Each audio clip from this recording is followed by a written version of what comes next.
Guangdong প্রদেশের শান্ত এক বিকেলে ছোট্ট ইউই এর বাবা তাকে বেবি স্ট্রলারে বসিয়ে পার্কের ছায়ায় বিশ্রাম নিচ্ছিলেন। ক্লান্ত হয়ে কিছুক্ষণ চোখ বন্ধ করতেই চুপিসারে হালকা বাতাস বইতে লাগলো। 3 বছর বয়সী একটি গোল্ডেন রিট্রিভার নাম টফি তার মালিকের পাশে বসেছিল। স্ট্রলারের চাকা লক করা হয়নি, আর স্ট্রলার ধীরে ধীরে ঢালু পথে গড়াতে শুরু করলো। তার পোষা কুকুর হঠাৎ টফির চোখে পড়ল একটি বেবি স্ট্রলার ধীরে ধীরে ঢালু রাস্তায় গড়িয়ে যেতে শুরু করেছে। শিশুটির বাবা পাশে দাঁড়িয়েছিলেন, তবে তিনি খেয়াল করেননি যে স্ট্রলারের চাকা লক করা হয়নি। বাতাসের ধাক্কায় স্ট্রলারটি আরও দ্রুত এগিয়ে চলছিল। তার পোষা কুকুরটি ঝটপট উঠে দৌড়ে গেল স্ট্রলারের দিকে।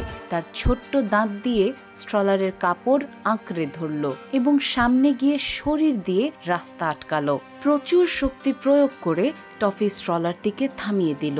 শিশুটি ভয়ে কান্না শুরু করেছিল, তবে বিপদের মুখ থেকে রক্ষা পেয়ে সে নিরাপদ ছিল। শিশুটির বাবা ছুটে এসে টফিকে জড়িয়ে ধরলেন। পার্কের সবাই হাততালি দিয়ে টফির বীরত্বের প্রশংসা করল।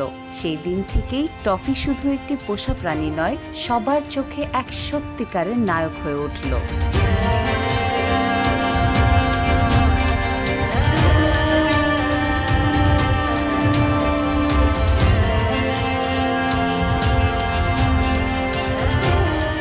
পোষা কুকুররা অনেক সময় নিজেদের মালিক বা পরিবারের সদস্যদের জন্য সত্যিই প্রাণবন্ত এবং সাহসী হয়ে ওঠে। Desk report, recap news.